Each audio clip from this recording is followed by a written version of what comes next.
All right, ladies and gentlemen, welcome into the BF War Room presented by the Buffalo Fanatics. My name is Steve Mathis. You can find me, as always, on Twitter at Judge Mathis. And I am joined by my co-host of the Air Raid Hour, Dave Tilton. You can find him on Twitter at Tilt Money. But I am also joined by two special guests. We got one of our writers here at ZVaughn2712 on Twitter, Zach Vaughn in the house. And you might have seen him from the linebacker portion of our BF War Room. And he's also a part of our BF Tailgate as well. And as always, the fan favorite himself. Apparently, he wanted some mano y mano scream time with us here at the Air Raid Hour. Kevin Garrard. So let's start with Kevin, since you're the favorite. How you doing tonight, Kevin? I'm good, buddy. It's good. Any night I get to hang out with Dave is a good night. I love how I was excluded from that. But one of the reasons why we chose wide receivers tonight is because your team is in desperate need of a wide receiver. So that's why we will be talking wide receivers tonight. But Zach, you're a big fan. I see that you are talking a lot about receivers. So are you ready to talk about some receivers tonight as well? I am so ready to talk about these guys. And Dave, me and you, we've been in full force for draft season. I've been in full force, but what was nice about this show tonight is it gave me a chance to really look at the top guys as well, since we're going to be talking about our favorite top 5 guys. And that was not something I had done because obviously the Bills, maybe the 5th guy they would have a chance at, but probably the top 4 or 5 guys in this draft at receiver, there's a good chance the Bills will have no chance to draft them. So it was fun to kind of go and look at those guys and really just how they're in a class of their own, really, those top few guys. Yeah, for sure. So let's start off by talking about the actual Buffalo Bills wide receiver room, where they stand now. 1, 2, 3 is obviously Stephon Diggs, Cole Beasley, and then Gabriel Davis. The depth options right now for the Buffalo Bills: Duke Williams, Jake Krumero, Tanner Gentry, and Isaiah Hodgins. John Brown still on the roster, but an obvious cut candidate. And then Isaiah McKenzie and Andre Roberts are both unrestricted free agents. It seems like if McKenzie, Roberts, and Brown go, the missing element is going to be speed. So, Zach, let's start with you. What do you think about the Buffalo Bills receiving core as it stands right now? What do the Buffalo Bills need to do? Oh, I think you hit the nail on the head when you said that the Bills need speed at the receiver position. I mean, John Brown is pretty quick. He has that agility and he can do the route running, but he's also 30-something. He's coming off of his injury. We don't know whether or not he'll stay on the roster because of his cap hit. And of course, Isaiah McKenzie is unrestricted free agent. And as much as I love him, I would love for them to bring him back, even if it means losing John Brown. But realistically, they might just move on from him because he played sort of a gadget role that you could replace with one of these guys in the draft, and possibly with someone else who could replace Andre Roberts as the return man too. And whenever you can possibly replace 2 roles for one player, you got to do it. I can totally understand it. But yeah, so the Bills need that speed receiver. They need not necessarily a Tyreek Hill, but they need someone who's fast, who can get down the field, who can command a bit of attention from opposing defensive players. Yeah, I mean, if you look at this draft, it's pretty stacked. I think one of the 2 things that you're going to want to do this offseason if you lose Isaiah McKenzie and Andre Roberts and John Brown is you're going to want to look to replace John Brown's speed on the boundary, have a deep throw on the outside, and then you're going to need that jet sweep guy and that return ability. I think in reality, you're probably looking at trying to restructure John Brown. You're probably trying to keep that guy or bring back a Kenny Stills. And then you're looking towards the draft based on who they've been looking at, guys like Daz Newsome and Schwartz from Auburn. Based on that, it looks like maybe they're looking for a 2-in-1 Isaiah McKenzie, Andre Roberts type. So, Dave, my question to you is, it's almost like they're looking for a 2-in-1 for McKenzie and Roberts, and then they're looking for possibly a speed guy to replace John Brown. Should the Buffalo Bills be willing to possibly spend the capital to draft a guy higher who could do all 3? Possibly. What I would say, there's some concerns I have about a couple of, Schwartz. He doesn't have return experience in college, so they would be forcing him to kind of learn that new. Obviously, the Newsome does, so that could be something that you'd look at. But here, the thing that we need is speed and someone that can be speed on the outside. There are a lot of speed guys in this draft that are speed guys from the slot.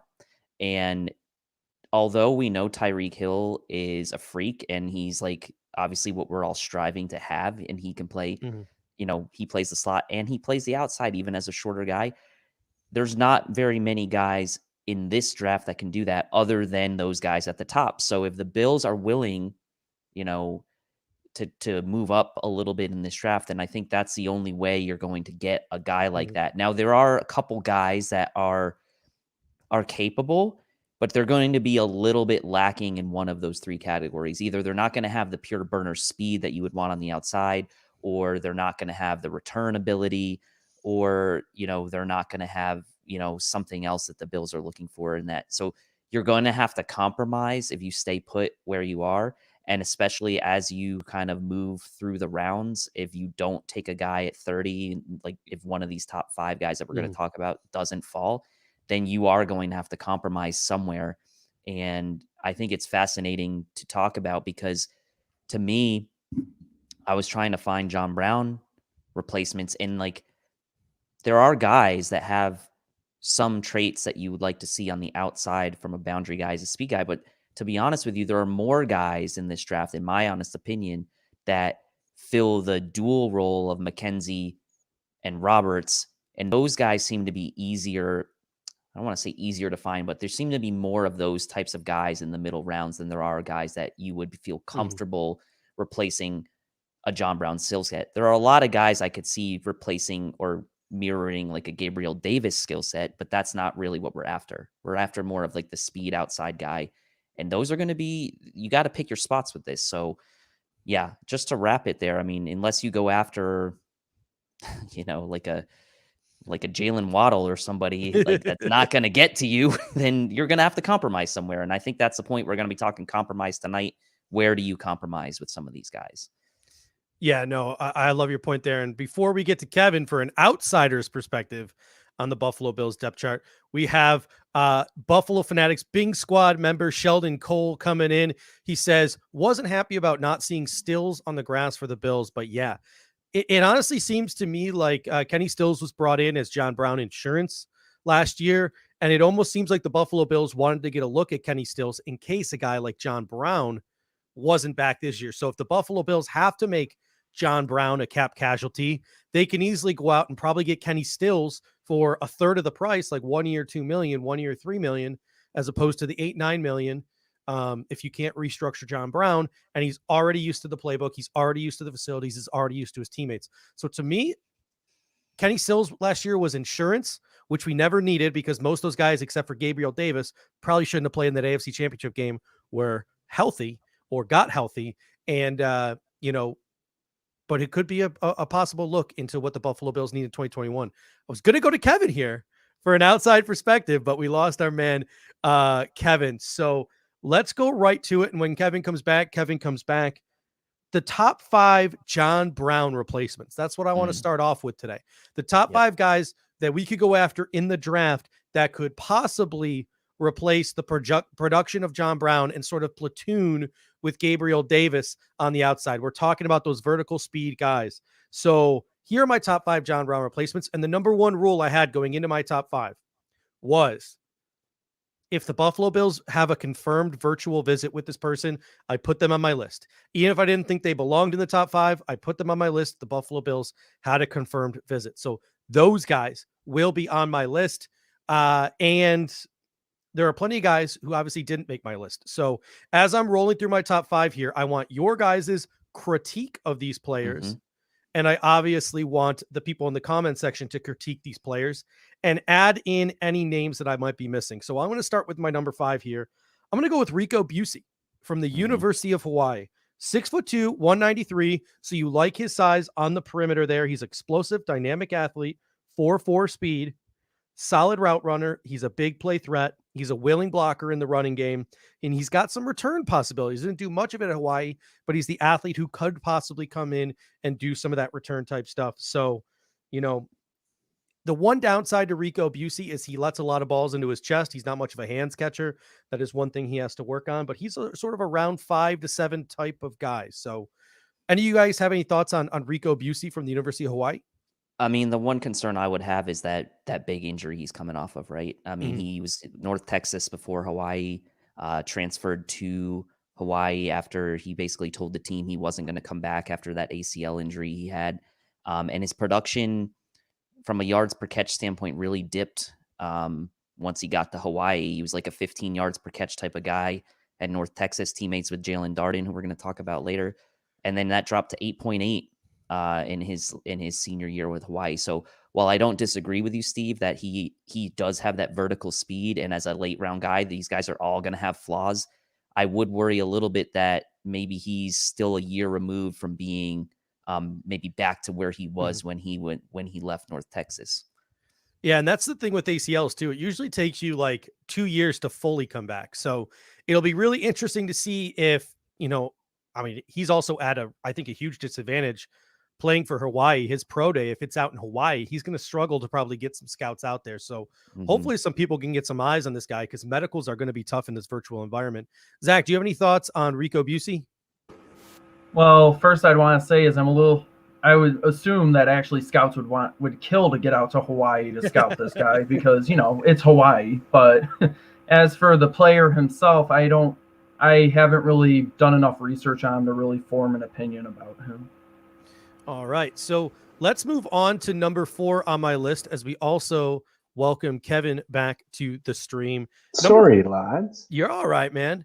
We're talking about possible John Brown replacements this go around. I want to head to my number 4 now. Cornell Powell, University of Clemson, 6 foot 205. He's a 4.5 guy. He's a great route runner. He's got good hands, good ball skills, yards after catch. I think obviously what you worry about here with this guy who's projected to go somewhere probably in the 4th to 7th round is he was a real late bloomer at Clemson. He couldn't separate himself from some of those other receivers on the depth chart until this previous season, his redshirt senior season. So a late bloomer, you have a small sample size because of that. But if this is a guy who's just coming into his own in his senior year at Clemson, you might expect that to also push forward into the NFL. So, Zach, we'll start with you because I know you know Cornell Powell. What are your thoughts on Cornell Powell? I will say this, that like you said, he has those traits you love to see in a boundary receiver. He has enough quickness where he can make some plays like that. He can separate. He's good. I will say I do like one of his teammates a bit better, and I'm sure we'll talk about him later on. And as for the whole thing about him not being able to separate himself from the other receivers on the roster until his 5th season, I mean, we all know who was on the roster at Clemson before. That was a stacked receiver room, so I guess it's sort of understandable that he couldn't really stand out, obviously. That being said, of course, it is a little concerning that it did take a while for him to get up there, but it's like once he finally got that chance, he made the most of it. Yeah, I mean, this is a guy who absolutely juked Sean Wade out of his pants in the college football playoffs. But Kevin, you got any thoughts on Cornell Powell? Yeah, he really blossomed when now I know I'm not even going to attempt his name, but Trevor Lawrence's backup. Yes. So you could tell like this Powell and the backup were obviously, they got a lot of time together in practice and stuff like that. And when that guy got inserted into the lineup, that's when Powell just blew up out of nowhere.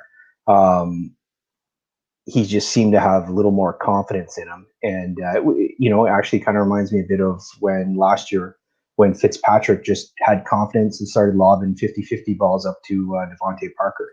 He got that connection with that guy, and they got to see what he can do. And I think I like him. I think if you're talking about him replacing John Brown straight up, though.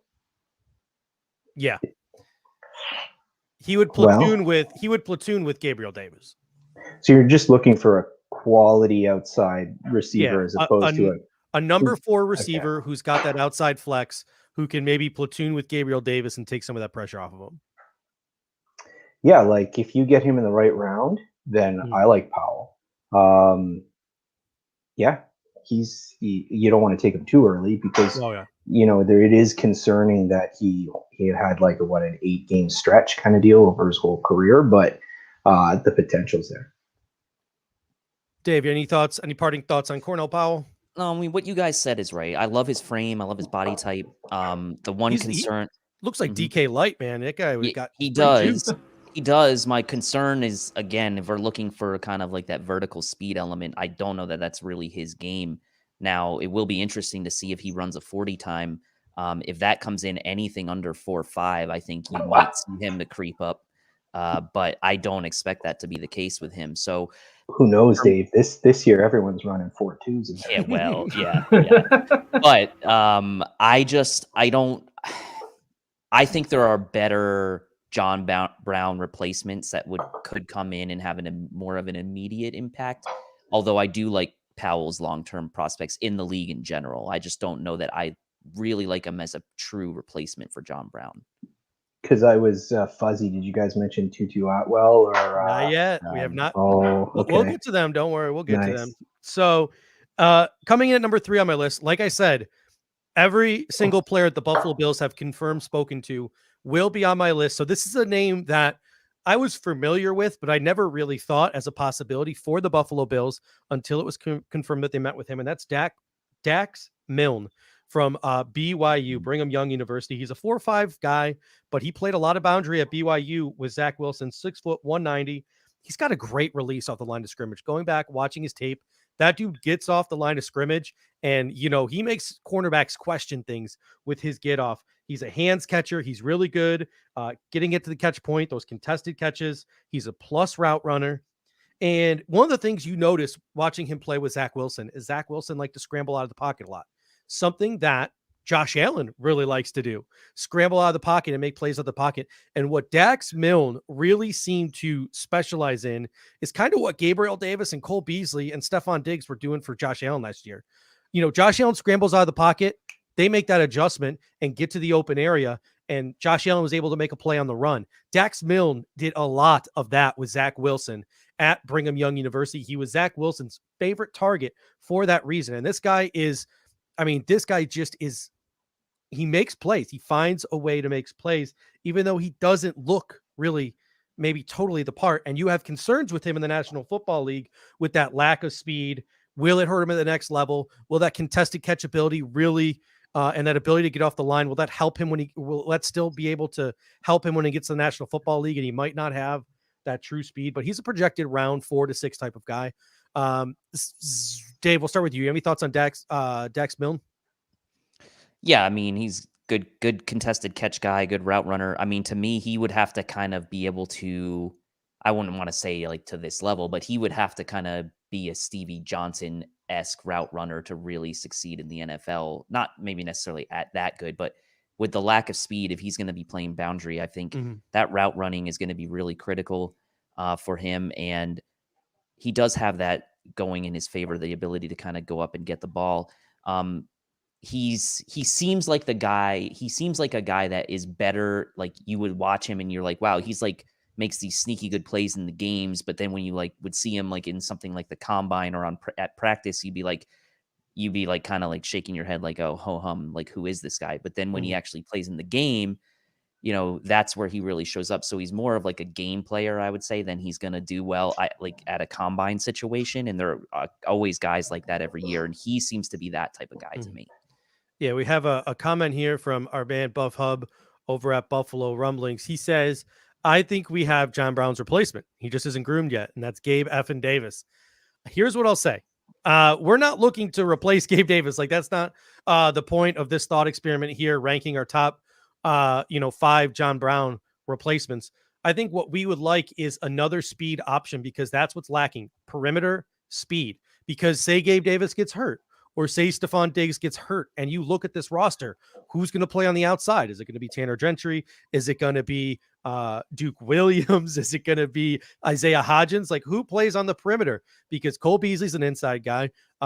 Isaiah McKenzie's an inside guy. A lot of these guys we're going to talk about later are inside guys. Andre Roberts on the boundary. What are you going to do on the boundary if one of these top 2 receivers, these 2 perimeter receivers go down? So, Zach, what's your thought on Dax Milne from BYU? Maybe the Buffalo Bills are looking at him as a slot guy? Well, I would say that regardless of wherever you put him, if he's someone who has done a lot of scramble drill, that's really going to help, especially in the Bills offense. Like, even if the Bills do address the offensive line, or let's say they ran it back with the same offensive line, and you're going to need Josh Allen to do a scramble drill. And someone that can you're going to want someone that can keep up with that. So that is a very good thing. To be honest, I don't know too much about him, but if he's able to do the scramble drill, that's a big plus. If he has the ability to be able to be a boundary guy, if he has that size and he can be out there, I would say that's perfectly fine. However, if speed is a concern, I would say that if I had to choose between him and one of the speedier guys, speed is usually the tiebreaker for me. Yeah, I mean, he's got speed. You just wonder if he, can bring that speed to the next level. Kevin, do you have any thoughts on Dax Milne from BYU?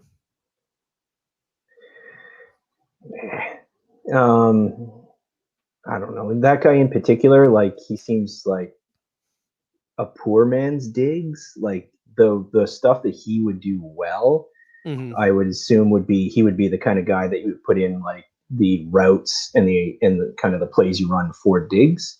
Exactly, yeah. I think that Stevie Johnson is a good comp. I see where you're going with that, but I think that if I were the Bills, like you said, you want that basketball team, right? You want that whole complementary skill set. You want your and maybe someone with a little bit more deep speed is who you want to complement the other three that we keep talking about: Diggs, Beasley, and Gabe Davis. Yeah, I mean, I think there's an opportunity for Mills to maybe slot inside and be slot inside. He's got special teams ability as well, whether it's running down kicks and punts as a gunner, or even doing a little bit of return stuff himself. And they used him in the screen game as well. So he's a pretty dynamic athlete. But yeah, watching him on tape, you wonder maybe if he has the athleticism to play the boundary in the National Football League. And so slotting inside would be somewhat of a transition for him. My number 2, Diami Brown from the University of North Carolina. This guy's 6'1", 195, 4.5 speed. He's a vertical route runner. He excels at getting open deep. He's got, good tracking ability, good ball skills. He's a willing blocker, and he's willing to go over the middle of the football field. The two concerns with him would be those guys at UNC ran a very small route tree. He's got to develop that in the National Football League, and his functional strength getting off the line of scrimmage, because he is a little bit smaller at 195 pounds, 4'6", but projected 2nd to 4th round pick, a guy like Diami Brown. If you want to truly find a John Brown type of player, it almost feels like you're going to have to pay up, and you're going to have to use a day 2 pick. So Diami Brown projected 2nd or 3rd round. Kevin, do you have any thoughts on Diami Brown? I like him. I like him a lot. I was watching actually Daz Newsome, and Brown just kept making plays. I really like this guy. I think he'd be a really good fit. I think considering I didn't hear options 4 and 5 as I was in fuzzy land, I think this guy's he's so far the best name I've heard to replace this guy. They say 4 or 5, but he's one of those guys that's like, remember James Washington coming out of college? He was supposed to be a 4 or 5, but he just kept getting open deep. Like, I think his play speed is better than his time speed. That's what I'm trying to say. I'd like to see what those miles per hour are on him, because at times it looks like he's moving faster than everyone else on the field. Dave, what are your thoughts on Diami Brown? Yeah, he was on my short list as far as like five names to replace John Brown. You look at what he did in college with, next to Daz. I mean, back-to-back 1,000-yard seasons with UNC. And this is the thing that really impressed me. In both of those last 2 seasons, he averaged over 20 yards per catch and having 1,000 yards. So he is a big play guy, down the field guy, but he's also efficient. He was a Biletnikoff semifinalist in 2020, AP All-American 3rd team, All-ACC 1st team. I was watching a lot of his tape. He lined up mainly on the left side of the formation, which we know John Brown did a lot before Diggs was in the picture. So he's got that ability to kind of line up on that left side and be that outside boundary guy. Out of the guys that I kind of had on my list for John Brown replacements, he did have kind of better height than some of the other guys. He's 6'1", right? And just under 200. So you like that kind of body type. We'll see if he has the kind of top end speed, like Kev was saying, to make him really that true deep vertical threat. But you don't average 20 yards per catch and have over 1,000 yards in back-to-back seasons if you're not getting open down the field. So I'm really going to be curious to see what his 40 time ends up being, but I like him a lot. Zach, do you have any thoughts on Diami Brown from University of North Carolina? Well, I will say this, like Dave just said, back-to-back 1,000-yard seasons. He was so productive at UNC. You could almost say that it's almost like destiny that he's going to be a great receiver, because Diami, you can't spell dynamic without Diami, right? And also, if you're going to bring him in to replace John Brown, that would also be super easy, because you can just keep the same number and name on the jersey. You just switch player. But in all seriousness, no, he seems like a really good receiver. And like many have said, sometimes you don't necessarily know what their speed is until you see them line up in a game. Like the 40 time is great for like ogling over, but ultimately it's once you get them in cleats, get them on the field, that's when you can really tell who the playmakers are. Yeah, Daniel Jeremiah just came out with a great piece where he was talking about how within the next decade, he believes that 40 times are going to be absolutely obsolete. With all the technology we have now, you can actually track how fast a football player is on the football field in game conditions. So they think that 40 time is pretty soon going to be obsolete, because a lot of these guys can work on their speed in their off-season pre-draft workouts, and they can go and they can run a nice sprinter 40, but then that speed never actually translates onto the football field. But when I look at Diami Brown, I see John Brown, similar build, 6'1", 195, similar speed, similar ability on the perimeter. You know, you said, Zach, he could just come right in, take the number 15 and take the name Brown. Like, he legitimately looks like he could be a John Brown, which means, that you're probably gonna have to pay a premium for this guy. And he's a guy where any other year, because the front of this receiver class is so loaded, I feel like you could probably see a Diami Brown sneak into an early second round spot. But he could be sitting there for the Buffalo Bills in the second round because of just how loaded this draft class is. All right, so let's get to my number one John Brown replacement. And this is going to make our guy Fern happy in the comment section. One of our BF guys here, Fern, he said, what do you guys think about Elijah Moore from Ole Miss? And he's my number one John Brown replacement. Elijah Moore, a little bit on the smaller side, 5'9", 184 pounds, from the University of Mississippi, 4'4" guy. He's got inside, outside flex, and he can play in the return game. He's got he's a big play threat. He's got yards after catch. He's an explosive athlete, incredibly strong hands. Two negatives for him coming from Mississippi. We've seen this with Mississippi guys before. Not a plus route runner. And he's also not a very willing run blocker in the running game. So that could scare off, Sean McDermott and Brian Dable, because they like those guys who block in the run game. So Elijah Moore is a guy that might not be on a lot of guys' radars, but he's a guy who's projected to go rounds 2 to 4. I'm going to start with you, Dave. Do you have any thoughts on Elijah Moore? Yeah, I mean, I did some research on him today, but I honestly don't see him as an outside guy. I see him as a slot guy. I do see him as a return man. I kind of would actually think he's more of an Isaiah McKenzie, Andre Roberts replacement than a John Brown replacement, but I love the player. I know he played inside and out in college, and he was super productive, right? 189 catches, 2,500 receiving yards. His ability to stay on his feet and kind of change direction is what really kind of sold me to him. He seemed to me like the body type of a Tyreek Hill, just with maybe not quite the same top end speed, but still plenty of speed. I love the player. I just don't see him as an outside guy in the NFL, but that's just me. Kevin, you got any thoughts on Elijah Moore? I'd play him in the slot. I'd play him in the slot. I'd let him return punts. Especially if you're going to put, obviously depends on what team he goes to kind of thing. But if you had a team with if you have a Gabe Davis on the outside, I think he fits really well inside. I think that he's just so quick. He gets separation. Any team that runs a lot of RPOs, stuff like that, he'd be fantastic for, because he gets open and creates separation in the blink of an eye. Zach, do you have any thoughts on Elijah Moore? Well, I do know that he does seem like that type of guy who can be a playmaker in the slot. That is probably the perfect place for him. And considering how the Bills used a lot of 4 receiver sets last year, again, assuming that they don't try to address tight end and free agency in any meaningful way, that he could be a pretty decent option for the Bills. And he has that route running where he's able to shake guys off and just like make them fall out of their cleats. I remember seeing him in the Senior Bowl, and he impressed me there. So I think he could be a good option as a slot receiver for the Bills. Let's start with you, Zach. In terms of John Brown replacements, I named my top 5. Rico Busey, Cornell Powell, Dax Milne, Diami Brown, and Elijah Moore. Who'd I miss? I will say this, and this past week, the BF spy Eric Schmidt and I did an article about Tevin Jenkins, the beast from Oklahoma State.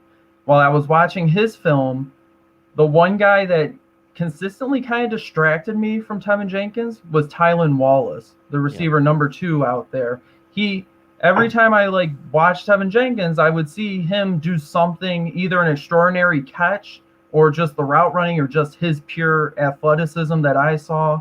And it just kind of took my focus away. So Tylan Wallace seems like a pretty decent option. I think he has the size that could potentially replace John Brown. I don't know too much out. He's 5'11". I mean, he's 5'11". He's not any shorter than John Brown. So the thing that's going to dock him, I think, is his 40 time is not going to be great. So that's going to move him down the draft board. So that would be a great spot for us to grab him. Dave, anyone I missed? So let me see my list here. I had Tylan Wallace on my list. I had Diami Brown. I had another guy on my list that I don't know. Maybe you have him on your list for Isaiah McKenzie and Andre Roberts replacement, but I like Dwayne Escridge from Western Michigan.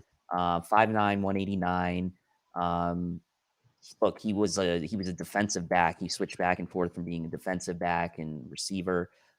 Great special teamer. He is a willing run blocker. That's one thing we know about him. He became the team's primary kick returner in 2020 as well, something that he hadn't done before. Now, this is, again, Kev was joking around about it earlier. He claims he's going to run a 4.2 40, which is obviously not going to happen. But if he runs a 4.4 40, then this is a guy that becomes really interesting to me. I think that's really what kind of may dictate a guy like this is draft stock, who hasn't really played a ton of receiver or has been back and forth throughout his career, playing defense and playing offense. So outside of those guys you mentioned, Escridge is a guy that I like. And then as far as I kind of wanted to look at later round guys. You mentioned Busey. A late round guy that I like as a potential John Brown replacement is Trey Walker from San Jose State. I don't know why this guy's not getting more love. First team All Mountain West in 2019, played on the outside for them. He has the most 100 receiving yard games in their team's history. 189 career receptions, 2,800 receiving yards. Again, the factor for him is going to be his 40 time, but he did play on the outside for San Jose State. And as a late round guy, like a day 3 guy, if you're not willing to pony up like a third round pick, I like Trey Walker as a late round potential John Brown replacement. 5'11", 180, so he kind of does fit the body type of a John Brown as well. Yeah, I'm really high on Escridge. He was somebody I was going to want to talk about next because I think he's a pure slot guy as well. But Kevin, who'd I miss? Who maybe is a boundary guy, a guy who's going to give us that deep speed dynamic, but is not so much a slot guy. You got any more names? Well, yeah, it's probably a little rich for you guys unless he for unexpectedly slides. But while maybe not a complete John Brown clone, I think it'd be really interesting to see Rondelle Moore in your guys' offense because you have the route running crafty guy in Diggs. You've got the quick slot guy. You've got the big guy in Gabe Davis. It'd be really neat to see Moore with his lower body explosion is like Steve Smith kind of. That's who it reminds me of, like that type of player running like those screens, like get those quick wide receiver screens. He seems like to have like that yak guy who can take it the distance is something maybe you don't have right now. And I think that, especially considering you guys like to spread out a lot of 4 wide out sets and stuff like that, getting him the ball in space would be pretty impressive, I think. Yeah, that's a. Oh, sorry, you got a comment? I was just gonna say I love Moore, and I'm kind of with Kev. I think he could be a do-it-all type guy. The one thing you worry about him is he's got like a laundry list of injury history Yeah. already, and like he hasn't even gotten to the NFL yet. So you got to be super confident that from a medical standpoint, he's ready to go. But, you know, I think what Steve was saying earlier, you know, if you're talking about a guy that potentially could do all three things, being like John Brown, Isaiah McKenzie, and a Andre Roberts replacement, Rondale Moore could be that type of guy if he's healthy. And he could even do things out of the backfield for you too. So add that element to his game. He can pretty much do it all. The only major concern, obviously, is those medicals. Zach, what are your thoughts on Rondale Moore? Well, you had me at versatility. The running back receiver combo, that ability to do the jet sweeps. I was watching some of his game film. He can do the bubble screens. He can do all that. And that's what I loved about Isaiah McKenzie. And I always thought that Isaiah McKenzie, they should have tried to use him in the backfield, maybe on a wheel route at least, because if you put a receiver in the backfield, it's a mismatch on a linebacker. But evidently they didn't do that. Pseudo did that against the Niners, but he was lined up outside, but they kind of did that wheel route. Oh, yeah. Where he scored. And I love that wheel route. So that touchdown, it was amazing. And yeah, so if you get a Rondelle Moore, get a Demetric Felton from UCLA, who is someone else that Eric and I did a profile on a couple weeks ago, or someone else I'll mention, I know he's more of a running back, but I know the King loves Kenny Gainwell, who has that speed. He has the ability to run running back. He can even do Wildcat. He was a former quarterback. He can run the Wildcat offense, and he can do receiver routes on the outside and give you that speed. So, and as you may know from when I was talking about linebackers, I'm very pro versatility, hybrid roles. If you could get an offensive player who fills running back, receiver, return man, all that stuff in one, that just makes it that much more of a bargain, even if you have to spend a day 2 pick on them. Yeah, we got a couple of comments coming in here. Claude Puis says Marquise Stevenson and Tamari and Terry would complete this receiver unit. I really like Tamari and Terry, and later in the draft, 6'4", 205. 2 seasons ago, on his 9 touchdown catches, he averaged 53 yards per catch. It's a guy who's very raw there at Florida State, but quite the athlete. And he's a guy who maybe if Florida State was more in control of their program down there in Tallahassee, we might be talking about him as a way earlier pick. So Tamari and Terry is a guy. And we got a question here from Samuel Harris. He says, Kevin, are you Mafia now? No.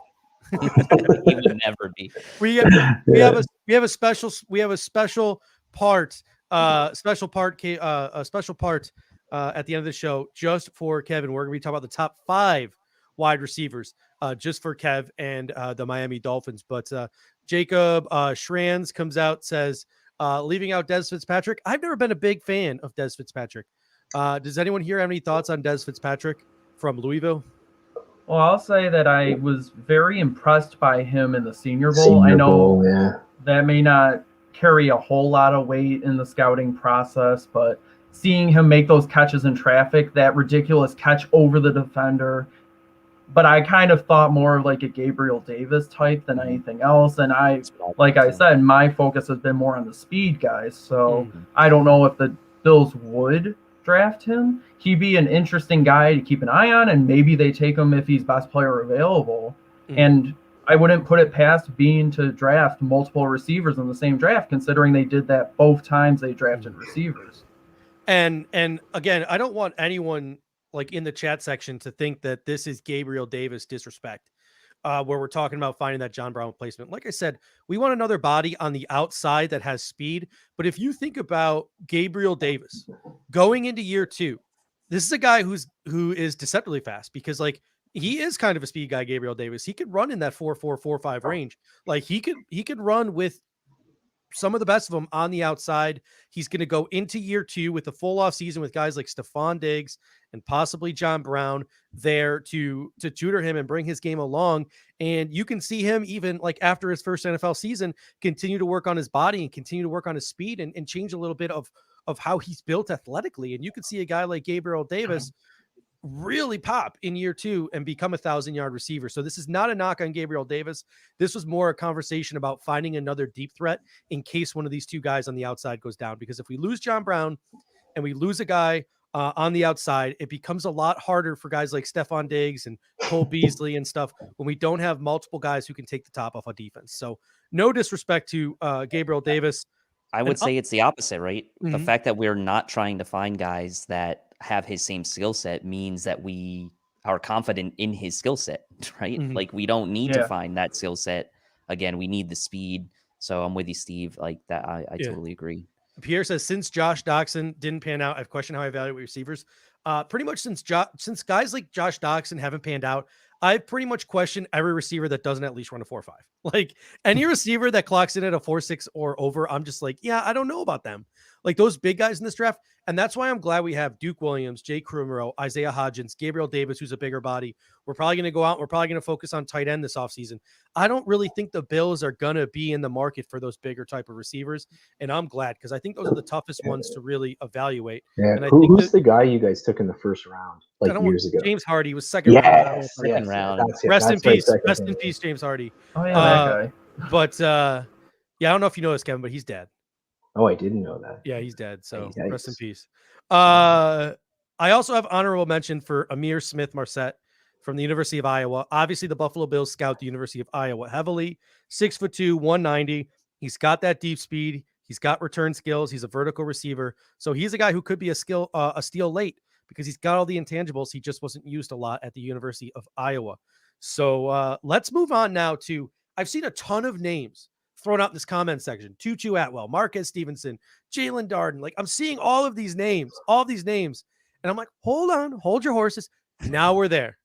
The top 5 guys to replace Andre Roberts and Isaiah McKenzie. These are the guys who got return ability. They got the jet sweep ability. They can maybe be used as a running back a little bit. And guys who really will probably more likely work the slot. And again, reminder when I made this top 5 list, I said I had to use guys that the Buffalo Bills have met with. So both Anthony Schwartz and Daz Newsome have made their way onto this list. So maybe some names that you would expect to be on this list aren't on this list. We will quickly go past my number 5 because my number 5 was Rondale Moore. 5'9", 175 from the University of Purdue. Here's why I had this dude squats 600 pounds and has 4.3 speed. You mentioned, Kevin, this dude's thick down low. He's electric. He's a game-breaking talent. He can take the ball and he can win you football games with just 1 or 2 targets. He's a yak monster. He can go vertical over the middle, special teams returner. He can be used in the running game, using those jet sweeps. The issue is durability. The dude could not stay healthy playing in the Big Ten. How many touches can you really give him a game that he can endure physically? And are you willing to invest a 2nd or 3rd round pick for a gadget guy who you might only be able to target 5-6 times a game? That was my major issue with Rondale Moore. Obviously, skill-wise, he's probably number 1, but for a fit with the Buffalo Bills and the capital you'd have to give up for him, that's why I have him ranked number 5. Number 4 is Anthony Schwartz, 6 foot, 180 from Auburn, track speed. This is a Marquise Goodwin type, 4.2, 4.3 speed. Like I think he clocked like a 4.26. He's a projected somewhere 3rd to 5th round pick. He was an elite track athlete. He's a willing blocker, and you got to be a willing blocker in that Gus Malzahn scheme at Auburn. And he's got that home run speed.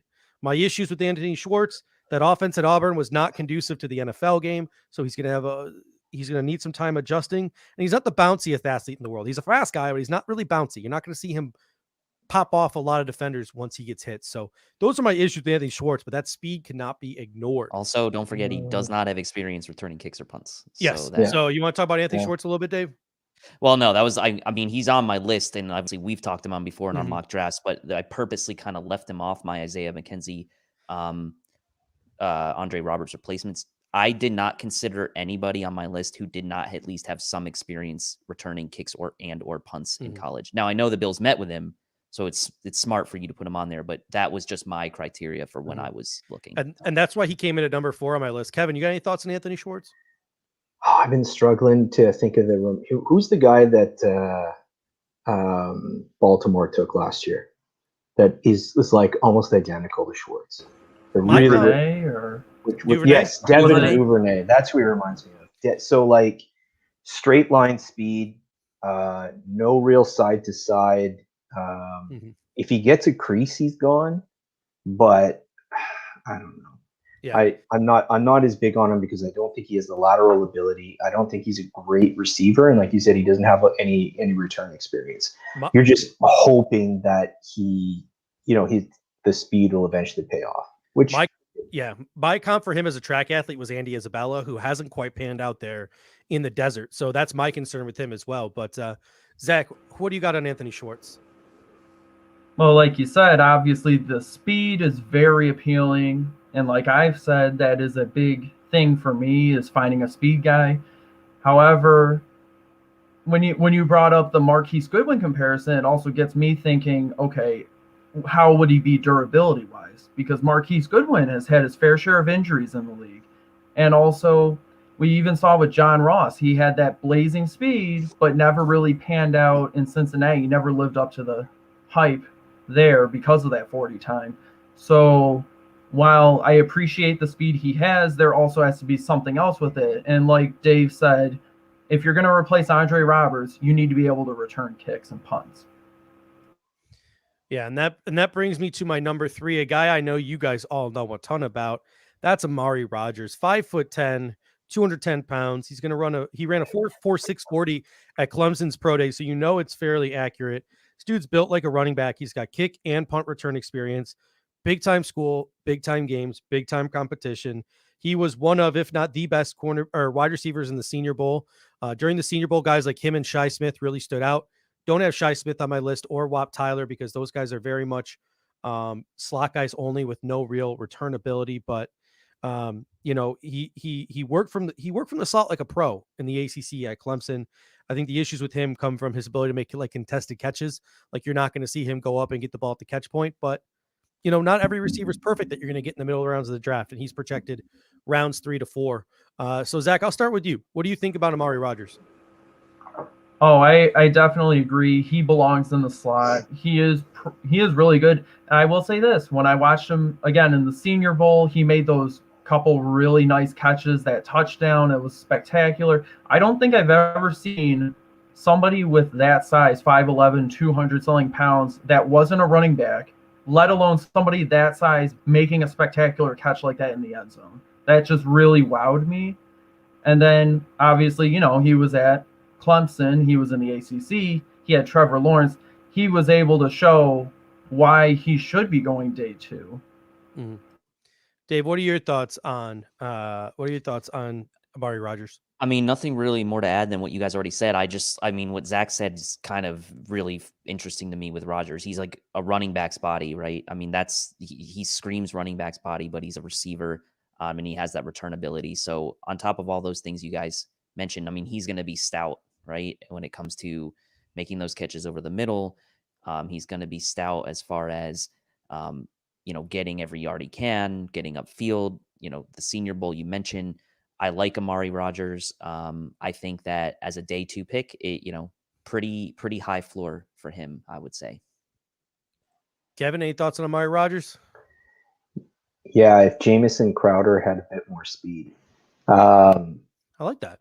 Yeah, I like Rogers. I think that Dave just hit it there too. I think that he's another one of those guys that, while he's not big and he's not going to win any contested catches, I think that in the NFL, his frame will translate into a lot of broken tackles. I think that he's got the stop start, the quickness, and I think he's got the thickness underneath that. I think he's going to break a lot of arm tackles in the screen game. I don't think he's quite a kick returner. Because I don't know if he'll have the top end speed, but I think he'll be a hell of a punt returner. Yeah, I like that. My number 2 is everybody's favorite. Everybody's favorite. From the University of North Texas, Jalen Darden. I mean, you know what? I'm not even going to say anything about Jalen Darden. Zach, I know you're a fan. I'm going to let you take it. Oh, yeah. I mocked him to the Bills in the 5th round mock that Casey Reed put together last week. And the first thing that came to my mind when I looked at his highlights, when I looked at the film, it was just speed. He does have that speed. He has that. If he's open, if he's not open, he's always open, basically. With that speed, he's able to get open. And when I did my explanation of my mock in the 5th round, I included a highlight GIF where it shows a touchdown that he had where he did a zig route, and he basically did the zig without even having to turn his body at all. he just did that, caught the pass, and it was a touchdown.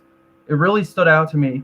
I also had found a highlight that I made into a GIF that didn't make the piece, where it showed he was supposed to be blocking, but all he did was just basically a James Harden crossover without a basketball, and the guy fell down.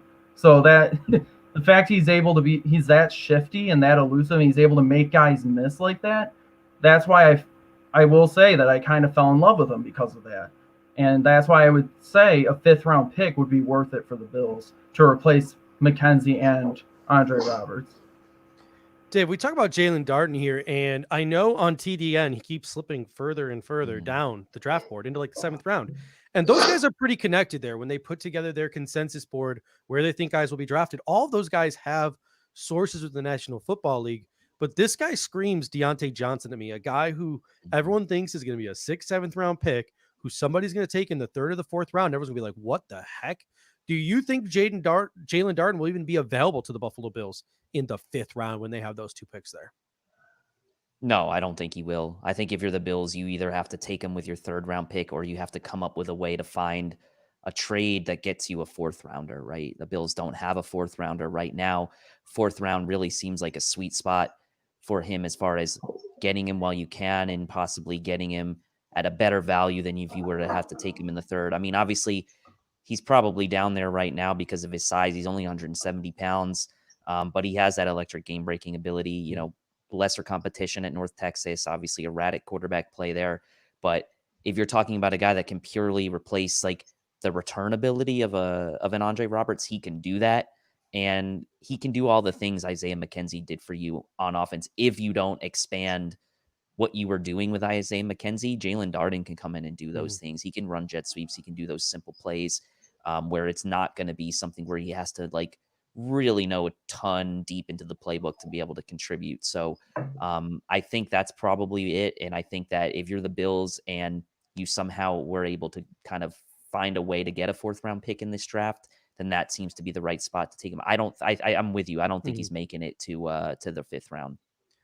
All right. Before we get to Jeff King's very generous super chat, Jeff, we appreciate it. We'll get right to it. Kevin, talk about 2 guys in Miami that I absolutely love, and I'm jealous that you have on your football team.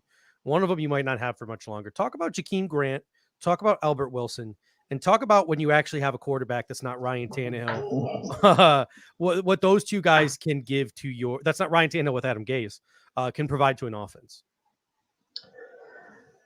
It's tough with Wilson because Wilson 3 seasons ago, the last season with Gase, he had like this 8-game stretch where he looked really, really good. He went off for like 2 touchdowns and like 160 yards receiving against the Bears and dislocated his hip. In that game, missed the rest of the season. He came back last year, so like 2019. And he did not look good. He looked slow. He looked sluggish. He looked like a different player. Now, in the last 3-4 games of the year, he started to flash again. And it looked like he was gaining, like, you know, that burst that made him useful.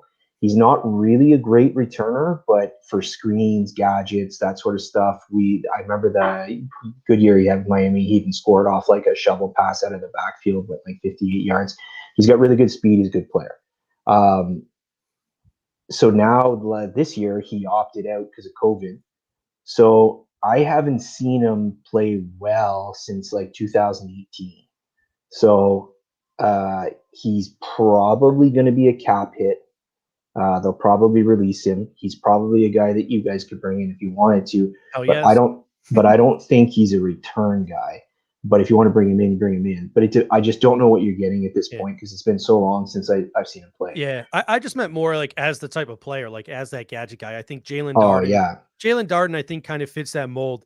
I think he's a little bit of Albert Wilson in terms of offensive ability. And then I think he gives you a little bit of what Jakeem Grant gives you in the return game. And he's a little bit more closer to the build of a Jakeem Grant. Talk about Jakeem Grant. Well, for my Grant, in my eyes, he's the best return man in the league. And but that's all he can do.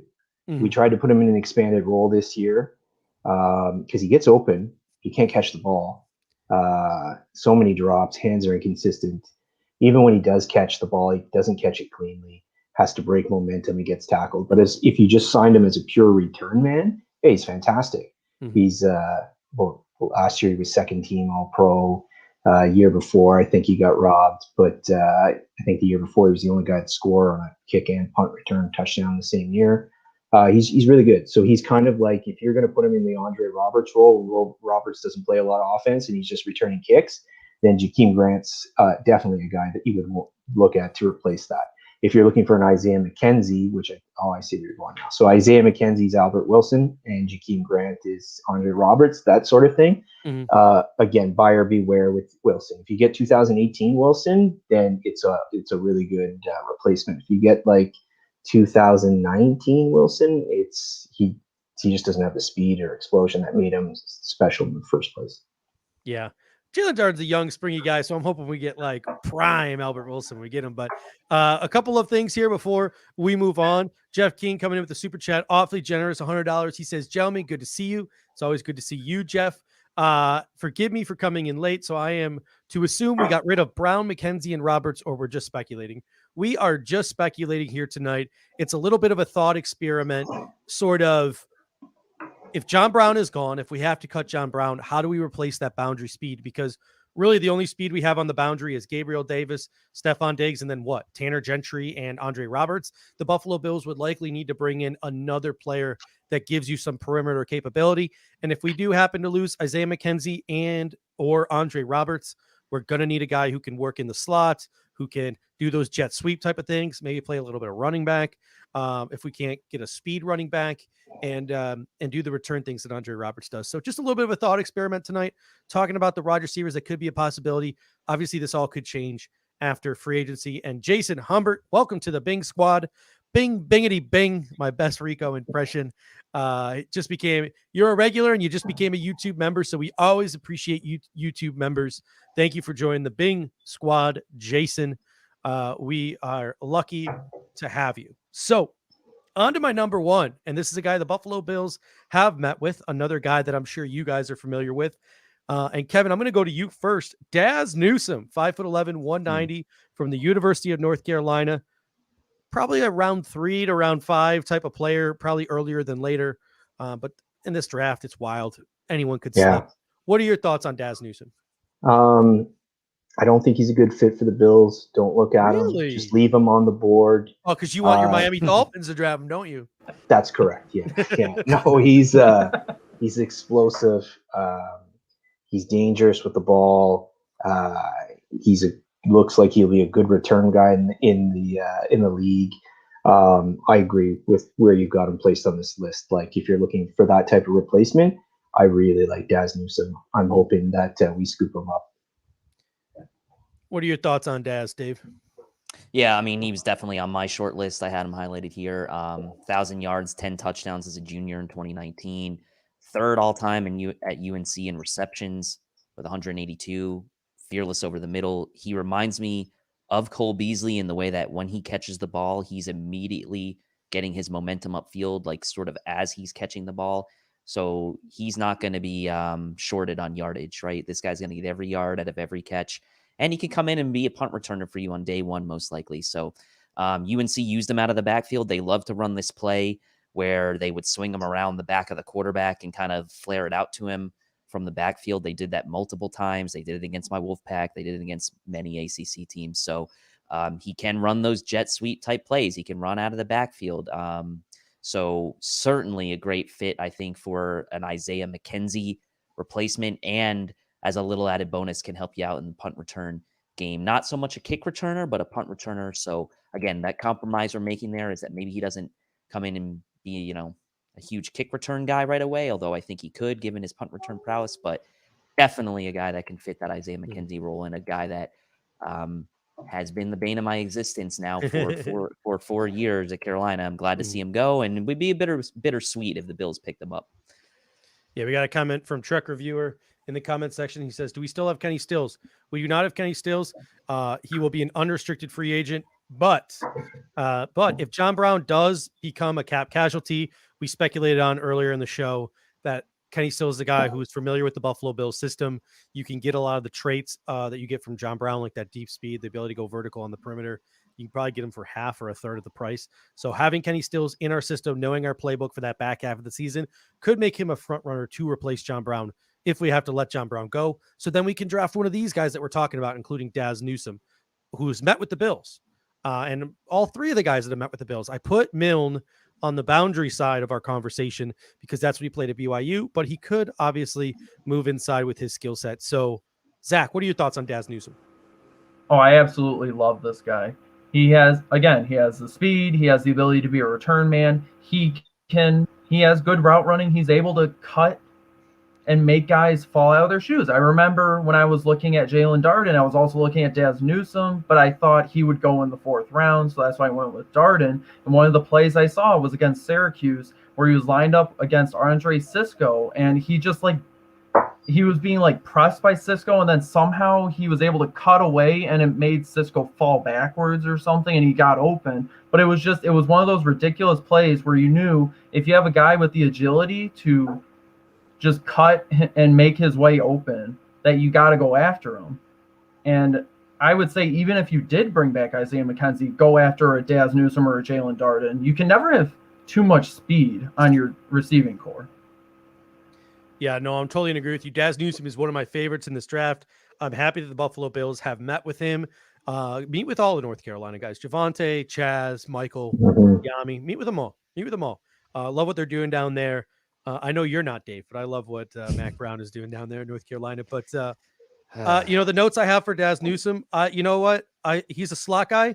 And I think, unlike maybe a Jalen Darden, who's more of a gadget, he's more towards the Amari Rogers range, where he probably has the ability to succeed Cole Beasley in the slot once Cole Beasley is gone as a sort of an every down slot guy, whereas Jalen Darden might always be stuck in that 5th wide receiver gadget role. He's a plus route runner. He's got separation quickness. He can do the slot stuff, the jet sweep stuff. He's a return man. He's got great hands, great ball skills. He embraces contact, which is something you love to see from your slot guys with that 4.5 speed. Again, like most college receivers, he's got to work on that route tree, got to get more dynamic, but what better guys to learn from than Cole Beasley and Stephon Diggs? All right. Some names we haven't mentioned. We already mentioned Dwayne Escridge. So we're going to skip Dwayne Escridge. He's a guy we think is good in the slots. He's a fast riser, probably going to be a 2nd or 3rd round draft pick out of Western Michigan. You mentioned Dave, former defender, vicious blocker, great return guy, developmental slot. Kevin, I want to give you a chance to talk about Tutu Atwal from Louisville, because I know you mentioned him earlier. He just seems like when we were talking about almost like a John Brown replacement, he seems like that. He's I think his 40 times going to be crazy. You think he's big enough to play on the boundary? Well, how big's John Brown, right? I mean, John Brown's what, 5'10", 180, 190? Tutu Atwal's 165.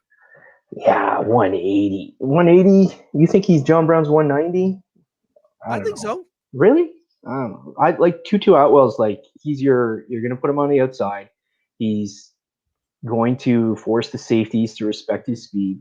He's going to allow Diggs to get underneath. I don't think Tutu Atwal is ever going to be like a number 1 guy, but he has some elements to him that like a Deshaun Jackson would have.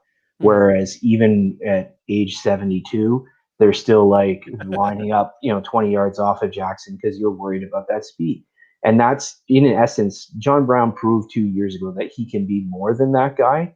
But when you have your full complement of receivers, that's what you're looking for, right? You're looking for a receiver that'll create space, not just the ability to get deep himself, but to create space for Beasley to work underneath, for Diggs to get those intermediate routes, that sort of thing. I think that Atwal can do that role, and I don't think he's going to be that expensive. I'm expecting him to drop a little bit. So, it's obviously it's just where you get him kind of deal. But if you just want a burner on the outside, he's definitely fast. Yeah, and you could also manufacture touches for him as well. He's projected to go somewhere between rounds 2 and 4. Zach, I want you to talk about Demetric Felton a little bit from the University of California, Los Angeles, 5'9", 190, former running back. Talk about what Demetric Felton, a projected somewhere 3rd to 5th round pick, big Senior Bowl, could do for the Buffalo Bills. First, I would just say it's that Denzel Washington gif, my man. He's one of my guys. And I did the in-depth research into him. What's interesting about him is he was at UCLA. He wasn't really utilized that much. He was originally a receiver, wasn't utilized that much in his first couple of years with Jim Mora and Chip Kelly. But then in 2018 is when he started being used at receiver. And then last year, it might have been 2019 actually, but regardless, last year he replaced Joshua Kelly as the main running back.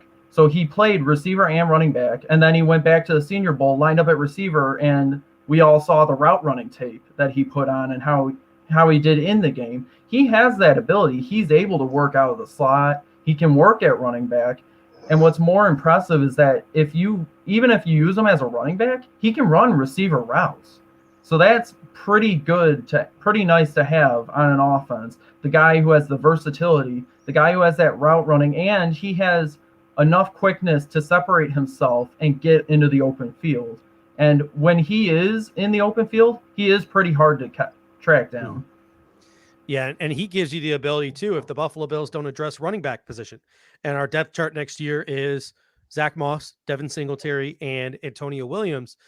Demetric Felton is a guy you can throw into the backfield. And what was one of the bigger issues with the Buffalo Bills last year? They were trying to run outside zone with Zach Moss and Devin Singletary, who didn't have the foot speed to run those outside zones. So if you have a guy like Demetric Felton, who you can maybe play as a wide receiver and then bring into the backfield, you could run those outside zones with Demetric Felton, and he's got that speed to hit the outside and maybe improve that running game and give us the ability to run those outside zones that were unsuccessful, that I expect us to move away from in 2021 because our two running backs cannot really do that. Dave, there's a guy that the comments section has mentioned at least 10 times now. So please drop some knowledge bombs about Marquez Stevenson from the University of Houston. I mean, you want to talk about Tutu Atwal speed. I mean, Marquez Stevenson, I'd love to see these guys race, right? Again, to me, Marquez Stevenson is kind of like a late round version of Rondale Moore, if you will, right? High ceiling guy, but again, an injury history with him. Once he gets rolling, he really pops on tape. You wonder about the competition in the American Conference, but how will that translate?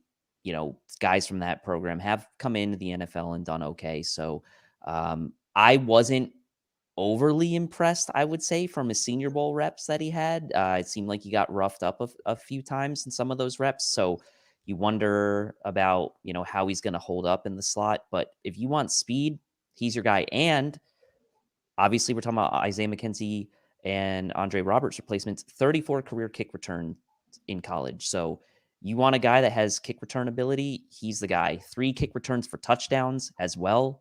In his career, averaged 26.1 yards per kick return in college. So if you want a late round guy who is a kick return specialist and can do some damage out of the slot, and like you said, maybe a guy you can manufacture touches for as a speed guy, Marquez Stevenson is a guy that you should be looking at. And I do want to throw another name out there because, you know, we've already mentioned Felton. We mentioned Elijah Moore. You know, we mentioned Newsome, Schwartz, Darden, Stevenson.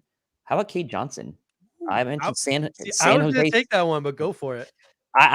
When we were in the chat earlier, and I said I'm glad to see we're on the same page here. He was the guy that was the reason I made that comment. Right, set his school's record for kick return yards in 2017, 839 return yards in 2017, 2,500 receiving yards, and 25 touchdowns in only 2 seasons, 2018 and 2019. 56 career kick returns from Cade Johnson. So, yes, a lower level of competition, fine. Did play outside. He's a fighter. He's a processy guy. He comes across, again, claims to have run a 4.2 or claims to have run a 4.4 40 before his junior season. So that to me is, again, going to be something that what happens with his 40 time. But I really like me some Cade Johnson as a late round sort of sneaky option for the Bills to fill that role. Yeah, in the Senior Bowl. Sorry, my hair is all over the place tonight. In the Senior Bowl,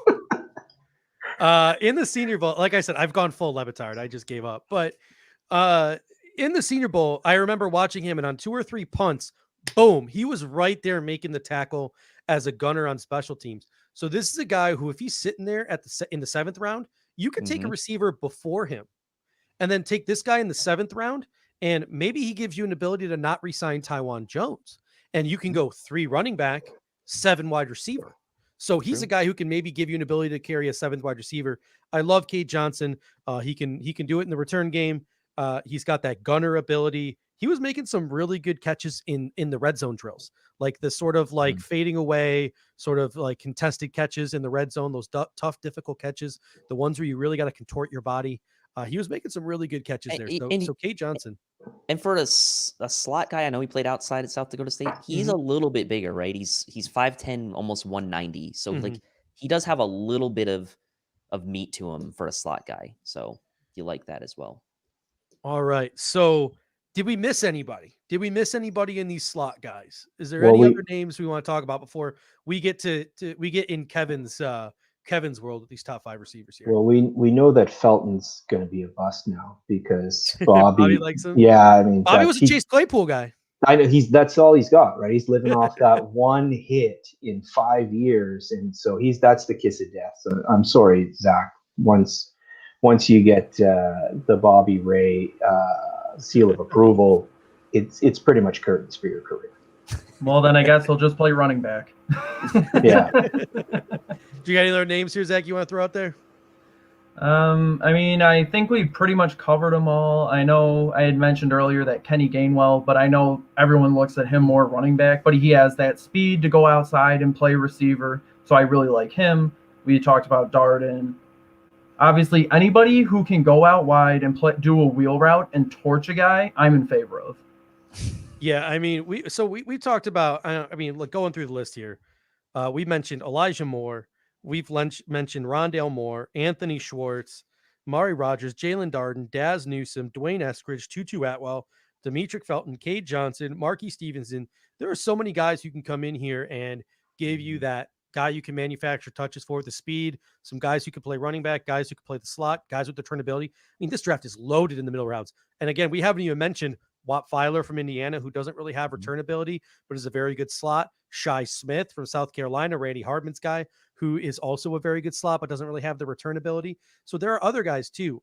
I think we're all drawn to the guys who are flexible and can play multiple positions, because once you get down the depth chart, like after Cole, after Gabe, after Stephon, you expect the rest of these guys to produce somewhere else. Like unless you're getting Kenny Stills or someone, you're expecting these guys to gun. You're expecting these guys to return. You're expecting these guys to do things other than just play wide receiver once you get to the bottom half of that roster, which makes it really hard for me to find a spot for guys like Wap Taylor and Shi Smith. But I digress. We are now about to enter Kevin's world here. And Kevin, I'm going to let you take over. And what you're going to do now is you're going to list for us your top 5 wide receivers, because your Miami Dolphins, thanks to the Houston Texans, are in position to get one of the good ones. Talk about your top 5 receivers, Kevin. All right. You want my top 5 or my top 5 specifically for Miami? You know what? Whatever you want. I'll give you my top 5. Yeah, so give me your top just 5 overall top 5, right? Overall top 5 would be Chase is number 1. All right. 2, I've got Jalen Waddle. 3, I have Rashawn Bateman. 4, I have Devonte Smith. And 5, man, I don't know. It's tough. There's like 6 dudes at 5. You know what I mean? To me, there's a lot of talk of it seems to be like almost like who's the top receiver, Smith or Chase, and then like a drop off. Man, I think there's 4 dudes in the first tier, because I think Bateman's should be involved in that debate. And I don't know. I'm not as high on Devonte Smith. Personally, for Miami, I would like Jalen Waddle the best, just because I think that he's Jamar Chase is kind of like a Devontae Parker. There's a lot of contested catches, a lot of physicality. He's going to kind of beat you up and catch the ball anyways kind of deal. Smith size kind of worries me. Jalen Waddle is what I want. Jalen Waddle's got that explosive speed.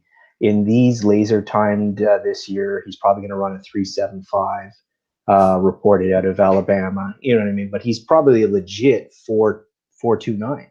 I'd say if Jalen Waddle ran under 4.3, it wouldn't surprise me. He's actually dude raced Henry Ruggs and won. So yeah, no. So that'd be mine. So I got like realistically like a real top 4, and I think it's Chase, Waddle, Bateman, and then Smith. Smith is just I don't know. I know there's the Marvin Harrison comp, and it fits, it looks like it's good. But how many other Marvin Harrisons are there? If you can get Smith later on in the first round, you go for it because I think he will be good. Mhm. But from Miami's perspective, at pick 3, I'm not taking Devonte Smith with the 3rd overall pick. Dave, what are your thoughts on Kevin's list? What are some guys you like in the top 5? Well, I actually agree with Kevin as far as his number one. My number one is Jamar Chase. I just, from all those guys that we're going through, he just was the one that stood out to me. Obviously, we know he opted out in 2020, but 1,700 yards, 20 touchdowns as a sophomore with Burrow in 2019. Obviously, not necessarily overshadowed by Jefferson in 19, but Jefferson was the one who came out. He wasn't eligible. So as a sophomore, you had to like what you were seeing with Chase. So had more yards and more touchdowns than Jefferson in 2019, 21.2 yards per catch, 4th in the nation for qualifying receivers. So Chase is my number one. My number 2 is Jalen Waddle. My number 3 is Devonte Smith. My number 4 is Rashawn Bateman. And my number 5, you may be surprised with this, it's not Kadarius Toney, it's Terrence Marshall is my number 5 from LSU as well.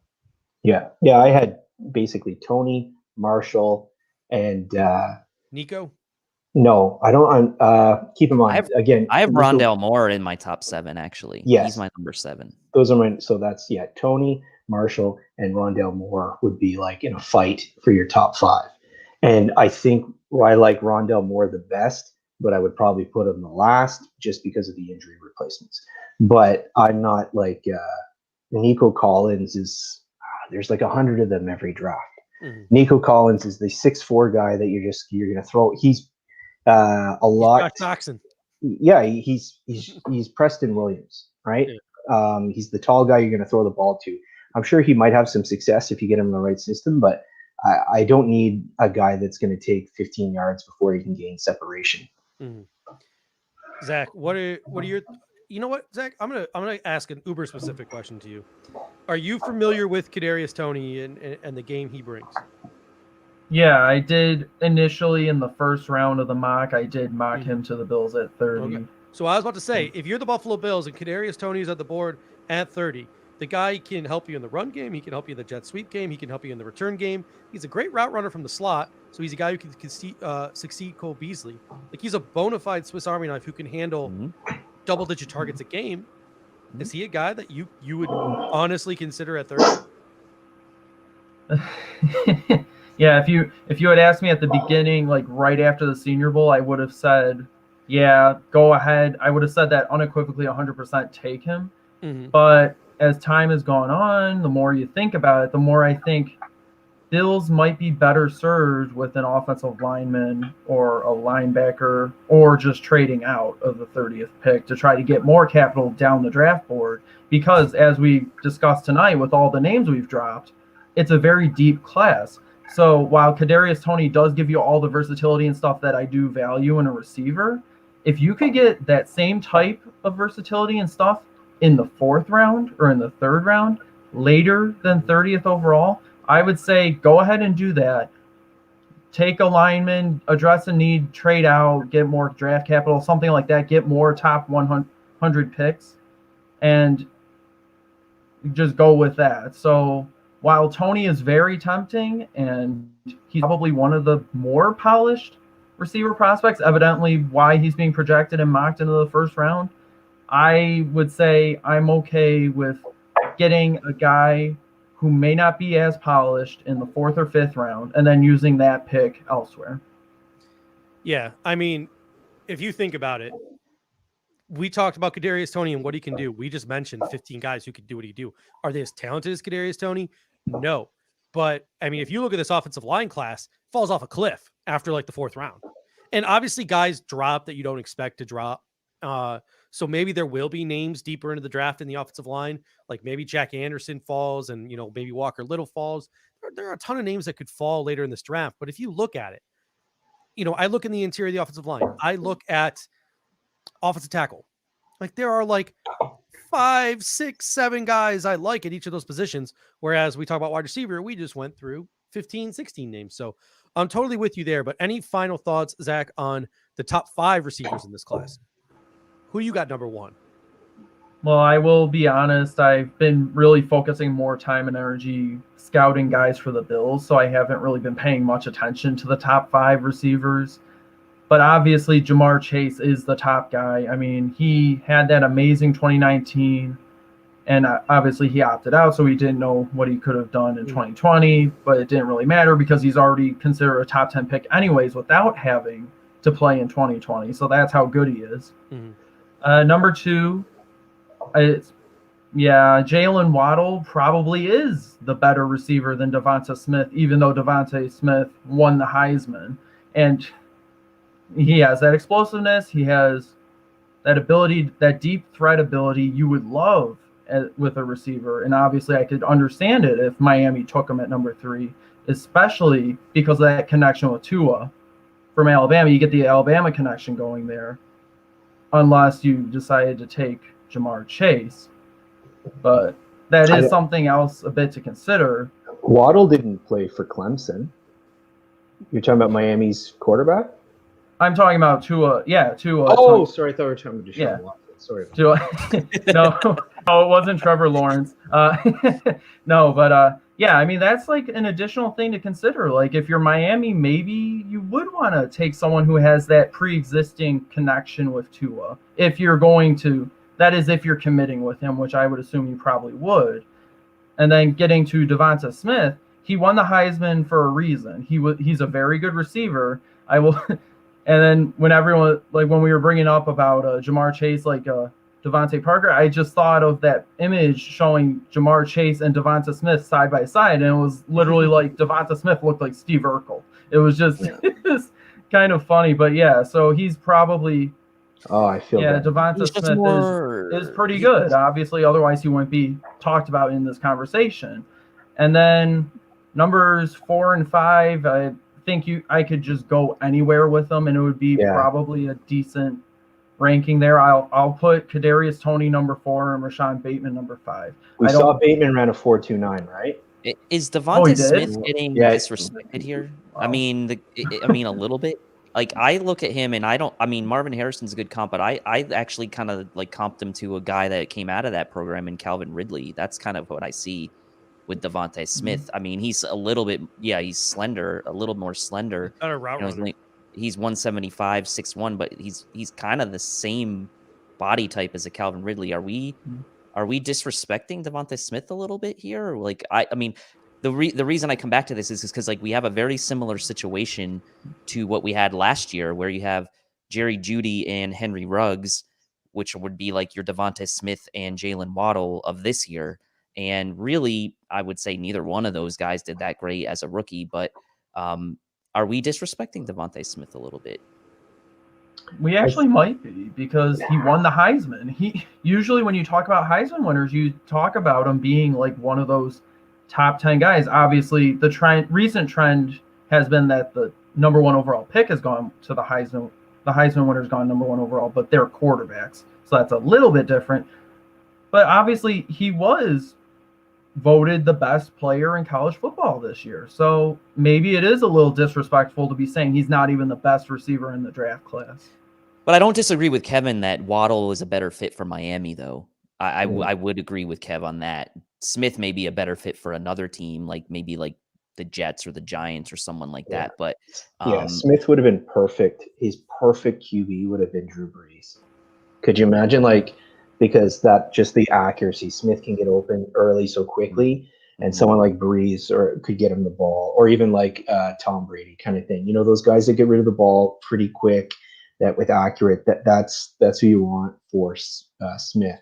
My thing is just that, and I don't think we're disrespecting him, Dave, if we're saying we're still calling him a first round receiver. True. Like, I think if he goes in the top, he won't get past, like, say, the Giants or New England, worst case. So I think we're still talking, top 15 pick. It's just that someone actually wrote it in the comments. Jalen Waddle was outperforming Smith this year until he got hurt. And then Smith did take over. I don't know, man. It's just like, let me put it to you this way. If, as a Bills fan, who would you be more worried about if Miami had them? You know what I mean? Would you? So Trey White's going to go cover Devontae Parker, and you got Wallace versus Smith or Wallace versus Jalen Waddle. I think that would be a good way to kind of determine, how we really feel. That's assuming that you're gonna line Waddle up on the outside more than you are on the inside. But I would, Yeah, exactly. I mean, it's a tough question because if he ends up playing the slot, I mean, Teron Johnson's not such a bad matchup. But if he ends up playing on the outside, yeah, then I don't like that matchup. Devonte Smith, though, I feel like, yeah, I mean, for Miami, like I said, I think Waddle is a better fit for Miami. Waddle would scare me more with Miami than Smith would. But I do think that I would not be surprised if Smith has a better rookie season than Waddle. Nope. Yeah. Agreed. All right, gents. I'm ready to spice things up here. I'm going to do my best Colin Cowherd, my best Skip Bayless impression. But before I spice things up, Jeff King coming in with a super chat. I always appreciate you, Jeff. He says, "Got to run, guys. Thanks as always for the content." Kevin, sorry about Hanoi. That hurt. Always enjoy your knowledge and input. Be well, gentlemen. Hey, you got that guy from Wisconsin. What's his name that I really enjoy? Van Ginkel. Van Ginkel. I like me some Van Ginkel. But all right, I'm gonna spice some things up with my top 5 here. Number 1, Jalen Waddle. Jalen Waddle is my number 1 receiver in this class, regardless of fit. This is a guy he can play outside, he can play inside, he can be a chess piece that plays running back a little bit, does some jet sweep stuff. Obviously, he's got that return ability. He's just got elite speed. People can't catch him. And a guy like Jalen Waddle, you put him on the outside, and even if he's not the target, he affects the play because he opens things up for everybody else with that deep speed. He opens the things up for everybody else, including for your team, Miami, guys like Devontae Parker. So give me Jalen Waddle as my number 1 receiver. Obviously, like I said, he was getting foot races with Henry Ruggs and winning. So he's got that speed in the 4.2s. My number 2, Rashawn Bateman is my number 2 wide receiver in the entire class. 6'1", 210. People are like, oh, he's just a zone beater. Oh, he's just a big slot. Can he play on the perimeter? And then he goes and he runs a 4.39 or 4.29 40. 4.39. 4.39 40. Yeah. Sorry, at his pro day. So, even if that doesn't translate 100% on the field, he's at least got the speed, his ball skills, his tracking ability, his contested catch ability, his ability to high point the football, his release. Go watch that catch he made against South Dakota State in 2019. It's one-handed, like at the end zone. Like, just go watch it. Yeah, he was playing for freaking Minnesota. Catching passes from Tanner Morgan. Imagine if he was in the SEC with Mac Jones throwing a football. Yeah. What about what's his name? Who's the guy that went to Tampa? Tyler Johnson. Tyler Johnson. I really like. I like Tyler Johnson. So I was watching Tyler Johnson last year, like 2019, and Rashawn Bateman was just like unbelievably like just jumping over everyone, and like mossing people. And I thought, man, Bateman must be really big. Like he was climbing over the backs of people. He's probably 6'4", 6'5". And then I looked, he's like 6'1". And I was like, wow, like he is physical. He's got kind of like an Anquan Bolden type feel to him, where he's really good at boxing the defenders out, and he creates separation with his shoulders and his width, and that's how he gets open so effortlessly. It looks like. I love Rashawn Bateman. If a team with a quality quarterback and a team with an NFL offensive coordinator that likes to throw the football, Rashawn Bateman could be the offensive rookie of the year next year. Like, that's the kind of guy who can come in and he can make plays right away. And if he is, obviously it's always a fit. Like, Jalen Waddle can get to a team that uses him completely wrong. Rashawn Bateman can get to a team that can completely use him wrong. Like, Henry Ruggs on the Raiders, and you'll find that example. The wide receiver position is, unlike running back and unlike even like quarterback, I feel like the wide receiver position is so dependent on the other things around him. The quarterback needs to be somewhat right. The offensive coordinator needs to be somewhat right for these guys to reach their peak and be the most that they can be. But my number 3 is Jamar Chase, 6'1", 208, 4.4 guy. His route running technique, unbelievable. Ball skills, tracking, hands, unbelievable. Yards after the catch, unbelievable. This dude mauled in the run blocking game too for Clyde Edwards-Helaire. So you're going to get it from him in terms of run blocking too. He's a prototypical alpha receiver. My concern for him is the limited sample size. His best year came, his only year came with Joe Burrow winning the Heisman and going number 1 overall, and Joe Brady is offensive coordinator. He opted out. We didn't see him without those things. So who knows? Not concerned. You're not concerned at all. Okay. No, I'm not concerned with Jamar Chase. My number 4 is Devonte Smith, obviously 6'1", 175. He can play all 3 receiver positions, X, Z, and slot. Those Marvin Harrison comparisons, I like that. Best route runner in the draft, and he's a dangerous punt returner. So, all 3 of these guys, in my opinion, are top 15 picks. And then my number 5 was Kadarius Toney. He can use him in the run game. You could use him in the jet sweep game. You can use him as a returner. He's a great route runner from the slot. And I think he's one of those, I think he's the one Swiss Army knife in this draft that you can target double-digit times a game. So for me, I have Kadarius Toney as my wide receiver number 5. So if you guys were Miami, who would you pick? Waddle. Yeah. Waddle. Dave? Waddle. Miami. Yeah, Waddle for Miami. Yeah. Waddle. I think the Jets need to take Chase. If Miami didn't have Devontae Parker, I would say Chase. Mm-hmm. I'm looking up the draft order here. I want to see what team I think Bateman would be good at. Green Bay. Green Bay, Kansas City. Yeah. The Bills. Yeah. But I mean, I would just love to see what happens if Rodgers. Bateman would be great with Herbert, I think. Give me Bateman in Cincinnati. They need offensive. Yeah. Joe Burrow. They're not. I like Bateman with Herbert. Put Bateman on the other side of Keenan Allen. 13, yeah. Well, we want Mike Bateman Williams to win a too. few games. Denver's not going to draft a wide receiver. No. Denver needs a quarterback, and they're Daniel Jones ain't getting him the football. Dallas has got receivers. San Francisco wouldn't use him, right? Dude, there's so many offenses that wouldn't use this dude, right? New England? No, that's right either. No. I would hate to see it. How about Miami takes Penei Sewell and then takes him at 18? No. How about Miami takes Jalen Waddle at 3 and then takes Rashawn Bateman at I'm not opposed. I I wasn't actually opposed to that. At one point I was saying, what if they took, you take Jamar Chase at 3 and then you took Waddle at 18? But I don't think Waddle will last that long. But if I would be okay if Miami did go Penei Sewell, I would be okay with Rashawn Bateman at 18. Mm-hmm. The Texans could use him if they keep Deshaun Watson. Yeah. They could use them even if they don't have Deshaun Watson. Yeah, they just exactly. need weapons on offense. Yeah. I'm looking and like Rashawn Bateman, like I said. Oh, that's a good one. Bateman in Washington. Mahomes, Washington as a compliment to Scary Terry. Yeah. Ooh, Scary Terry and Bateman. Who's throwing the football? Tyler Heineke, the GOAT. I didn't realize he's going to have a 1-year career. I'm still sticking with my LA Chargers. I still like LA Chargers. Indianapolis with Carson Wentz, he could help rejuvenate Carson Wentz. Tennessee, he could replace Corey Davis there.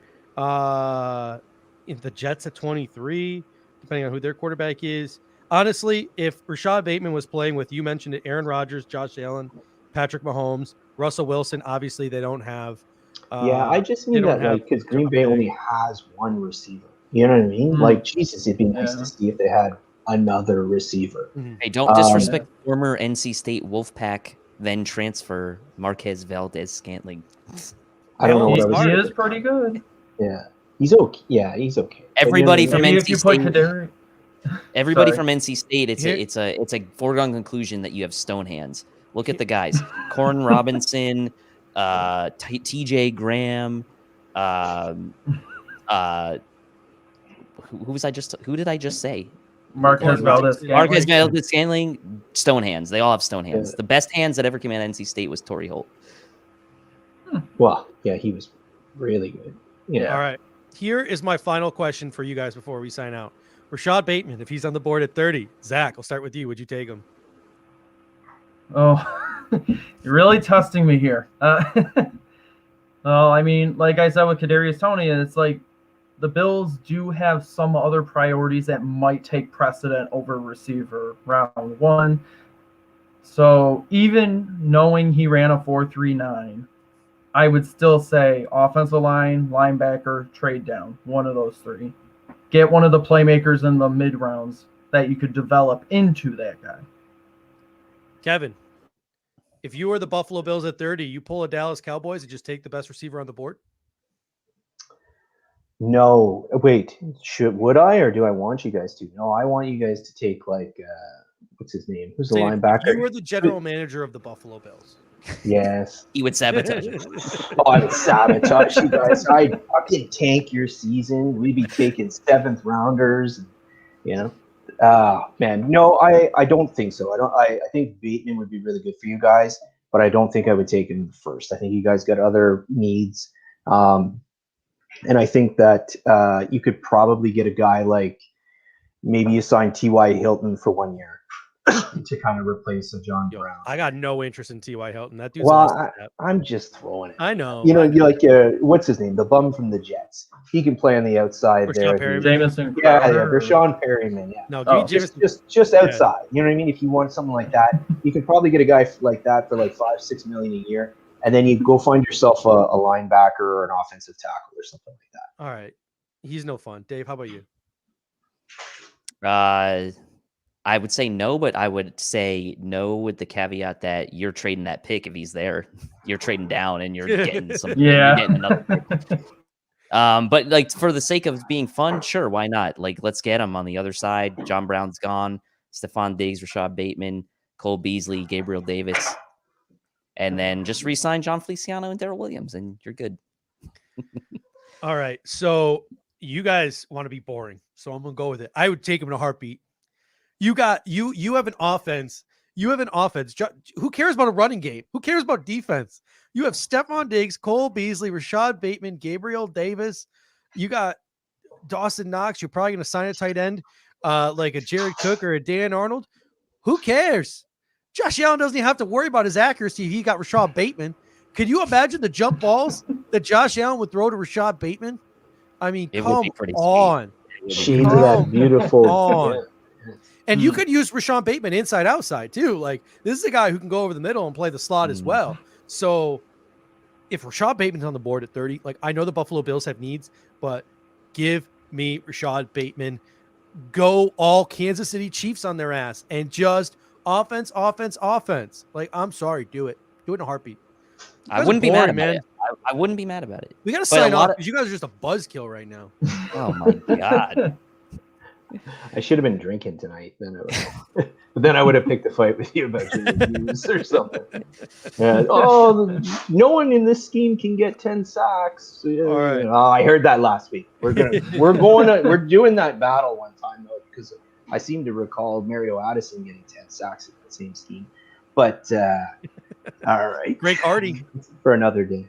Yeah. Charles Johnson. All right, Zach. Charles Johnson, Greg Hardy. Yeah. Everybody Julius knows Peppers.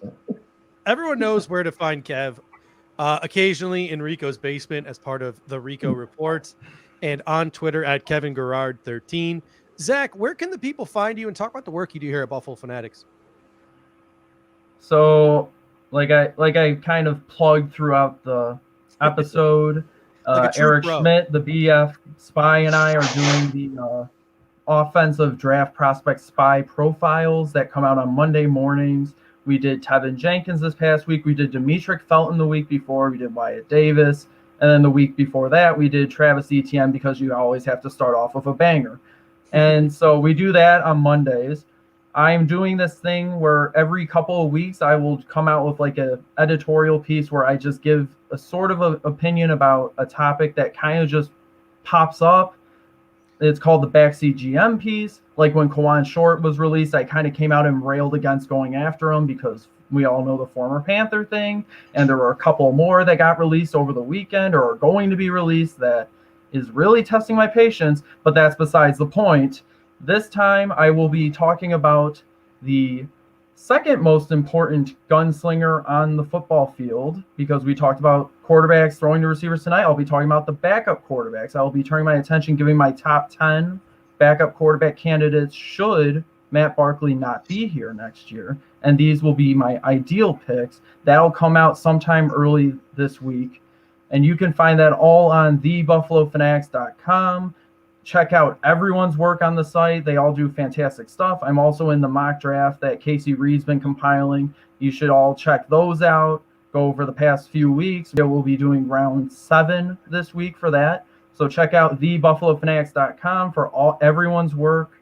You can also find me on Twitter at Zvon2712. I am fairly regularly tweeting about NFL, Bills, football, a little bit of baseball just because we're getting to that point, but it's mostly Bills anyways, because who cares about baseball, right? Dave, talk a little bit about the little show you do Monday and Thursday nights at the Buffalo Fanatics.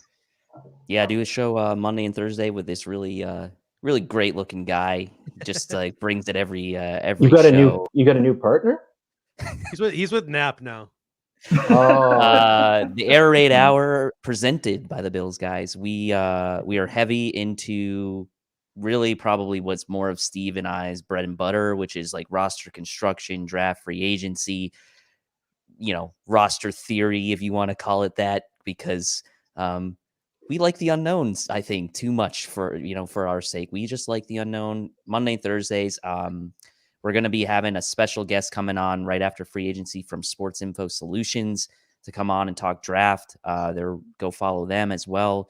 If you haven't, they release their draft guide book every year. I bought a copy, showed up today. It's a great product. So the show is great, and we like to keep it light as much as possible. And that shirt that Mr. Judge Mathis is wearing there was won on a bet during that show. So there you go. He's got the shirt on tonight, repping Utah. Nice.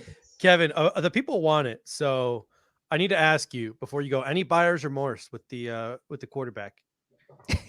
Not really. It's too early to tell. It's amazing that I'm getting this from Bills fans when like Josh Allen was so bad for 2 years, and then they have no patience with Tua. He's got like 7 games already ready to call his career. Like, no, he's terrible.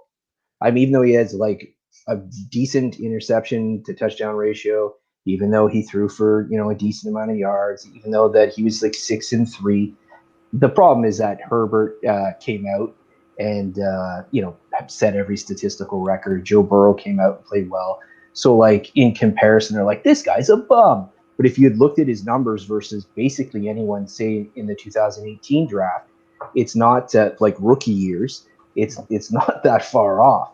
And Tua's throwing to bums. Once Parker and Gesicki broke their shoulders, he was throwing to guys off the street, either 7th round draft picks or free agents or Lynn Bowden's. He's throwing to Mac Hollins for game-winning touchdowns against Arizona. Let's not forget Josh Allen's 2018 receivers, though. No, They absolutely. were pretty good. Right? And I'm not shitting on Allen. Allen's the point because of where he is now compared to where he started, right? I'm not getting down on Allen. I'm saying he's come a long way. So of all the fan bases to give up on a quarterback so quickly, it's ironic that it's Bills fans. Now I get it, it's Division 5. Hey, I like Tua. Well, don't lump me in I'm with just that. could he have played better? Yes, he could have played better. Marlowe. I'm sorry, I just had to bring that off. Dean Marlowe. But here's the thing. Josh Allen grew and progressed a lot because he had an offensive coordinator in Brian Daboll. Like the Buffalo Bills, and I know Brian Daboll did have a lot of success at his previous stops, but Sean McDermott went out and he found a guy who had been around a lot of great offensive minds in that New England tree, and then went out and finally put it all together at Alabama and brought him to Buffalo, and he developed Josh Allen. You're now going to be on your 3rd offensive coordinator in 3 years. They fired Chad O'Shea because the offense was too complicated for your players. Then they brought in Chan Gailey, who the offense was who knows what. Chan Gailey was essentially fired. He retired. And now instead of going out and finding a guy like Brian Daboll, they elevate George Gotsey and Eric Studesville. I love the both of those guys, but they don't scream to me like quarterback whisperers.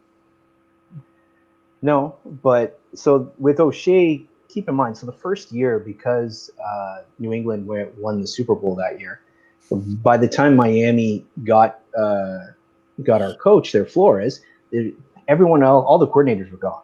Mm-hmm. So Flores just brought a bunch of guys over from New England that he knew. And because when you're dead last to try and get a staff, you're from behind the 8 ball. He didn't like the fit. I think he wanted more of a run game. They got rid of him. They got the old man there, Gailey. Gailey came in and it didn't seem that him and Flores saw eye to eye. Flores wanted more tempo. Flores wanted more no huddle. Flores wanted more like speed up, which is something that Tua used to do a lot at Alabama. And actually, if you look at, some of his better games, like the 2 games he won like rookie of the week against Arizona and against like the Bengals, they went to a lot of hurry up and he had some success. So I'm not inspired by their choices. I know that in reality, what they've done is Studesville is a pretty highly regarded running back coach. And because look at the guys, right? 5th rounders, G.A. Ajayi, Drake, Kenyon Drake, and then last year, Miles Gass. Former Bills running backs coach, and we pumped him out during the draft. Yeah, exactly. So they gave him that kind of title so that it's tough to get rid of him. Godsey was a coordinator before. Godsey was the quarterback coach basically for Miami for the second half of the year. Robbie Brown started as a QB coach at the beginning of the year. He got like COVID, and then they made the move to Tua, and basically Godsey was the QB coach moving forward. Am I super pumped about the choice at OC? No, I'm not. I don't even know what offense they're going to run. But I'm just saying, when you look at Tua, it's tough to bury a kid who played really well in spurts, really bad in spurts, and okay in other spurts. And keep in mind, when you talk about his the Herbert comparisons drive me nuts. Justin Herbert plays on a team that was eliminated from the playoffs, basically week 3. They had nothing to play for, nothing to lose. They're throwing the ball 50, 60 times a game. He's throwing to Keenan Allen, Mike Williams, Hunter Henry, Austin Eckler, all these guys. And not to take anything away from him, but Tua was in a completely different situation.